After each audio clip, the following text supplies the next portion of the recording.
Keith here with Ask DADventure Disney, episode number 19. So close to number 20. We're so excited, even though I got a boo-boo.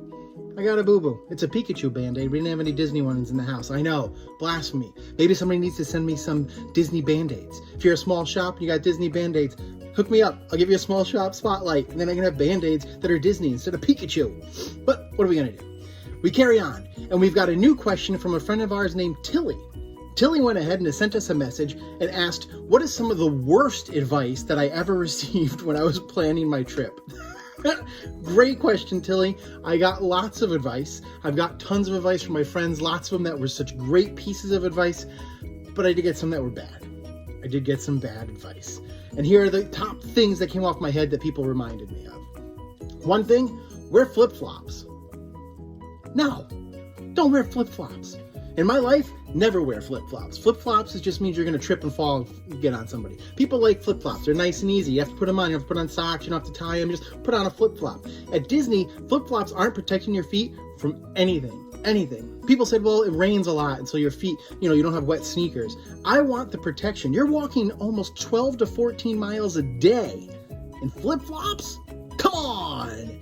No flip-flops. Sneakers, a really good pair of sneakers. Break them in before you go. Those are the really good tips to have. Forget the flip-flops. Leave them at home. Maybe put them on if you're going to the pool. Put them on if you're going back to the parks at night if you want. But flip-flops all day long in the parks, multiple parks, park hopping when we get a chance to do that again? No flip-flops. Second one is, you got to go rope drop to fireworks. No, you don't, especially not with little kids. You got to get out of the park. You got to get out of the park and allow yourself time to decompress, turn back into yourself instead of go for 10, 12, 14 hours. No, you got to go back to the resort, especially if you're only going one day, go for it. Go to the wall, right? But if you're going to be there for multiple times, you can go back to multiple parks. Take your time. Do what you want to do, slow down, leave during the heat of the day, go home and rest or swim, put on those flip-flops and go to the pool. I'll let that one in. But make sure that you take the time and really observe what's going around you. As Ferris said, smell the roses. Make sure that you have the ability to soak in everything that you have on this trip. You might not be back for some time for some of us. For me, it's like every 3, 4, 5 years. So I want to soak in everything. I don't want to rush, rope drop to fireworks. Doesn't work for me. More than when they said, you gotta do the Disney dining plan. You gotta be on it. We've talked about this before. Watch these other videos about the Disney dining plan. No Disney dining plan if you got kids. Don't do it. Go back a couple videos and you'll find out why. But don't do the Disney dining plan. Only shop when you're leaving the park at the end of the night, so you can just take it back with you to the resort. No! The shops actually will send it to your resort. You can also ship stuff home right from the shops where you buy them. You don't have to carry it around all day. You can actually have it sent to your resort and you can pick it up the next day in your gift shop right there at your resort. It's fantastic. You can do all the shopping that you want, and then you can make sure that when you go through the stores and you see all these different things and you have different items that you definitely want, that you give it to the concierge there. They make sure they send it to your resort, and then you pick it up when you're ready. It's just that easy. Another thing that people said to me is, the fast passes, just kind of get them when you get to the park. Come on, guys. You know that's not going to happen. Fast passes are the key. The day you can do fast passes, you book your first fast pass. But work from the back forward, because you get to do your fast passes at the same time as everyone else. And on the first day of your trip, once it's the day that you can make fast passes, and it's the first day of your trip when you come, that's 60 days beforehand, you can make it for your entire trip. And if you're there for 5 or 6 or 7 days, your 7th day, a lot of people aren't going to be able to make fast passes for that day yet.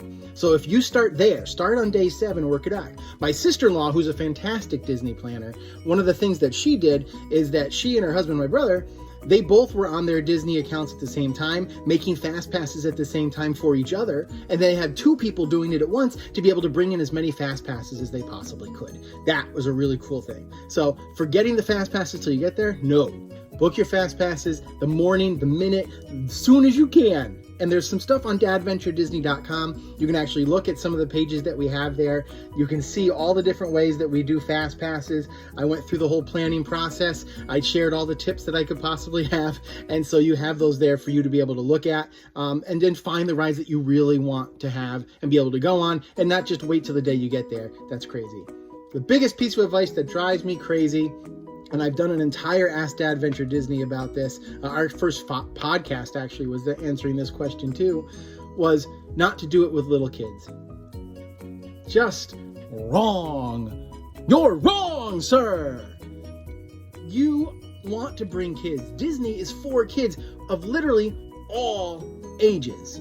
So from an infant all the way up to Granny Moses, 199 years old, go to Disney. Bring the kids. They will experience it. They're not going to, like, well, the 2-year-old's not going to remember it. No. 2-year-old's not going to remember it. You're not going to remember every moment. You're going to remember the big moments. And you know what the 2-year-old's going to do? Enjoy the moments at that time. They're going to love that experience. It's not about what they remember.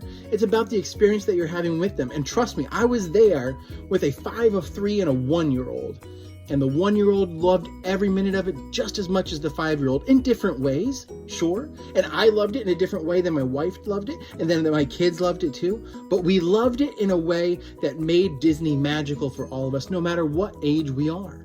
And that continues to be the truth. It continues to be the truth that whenever you have kids, at whatever age, there is something at Disney for you all. There is something that you'll be able to do for Disney and share the magic and be together as a family, which is the most coolest thing that you can do at Disney. I know there's all these childish millenniums. I love you guys. You're great. Disney is for you too. Go for it. Love it. But families, Disney's just tailor-made for you. All the different things that we can do. All of these Ask DADventure questions for the last 19 of these are all things that we can do as a family, and all things that we can do and share the magic, whether you're 1 or whether you're 101. Those are what makes these things special. So Tilly, thank you so much for sending in this question. I really appreciate it. Number 19. Number 20 is coming at you guys next week. If you want to get your questions in, I hope you do. You can do that by finding me on social media. I'm on Instagram and Facebook, of course, at DADventureDisney. You can use hashtag Ask DADventureDisney. Should I be on Twitter? You guys let me know. Let me know in the comments. Should I be on Twitter? I think I have a Twitter account, but I never really use it. Should I be there? Let me know. You want to see me on Twitter? Let's figure that out. You can email me, dadventuredisney@gmail.com. And you also can go ahead and you can use our website. It has a contact screen, dadventuredisney.com. Again, thank you guys for watching. I hope to see you all in the parks real soon. I hope everyone is staying healthy and safe now that we're all back at school. Everyone, please do the best that you can. Be kind to each other. Love one another. Look for the magic. We'll see you soon. So long.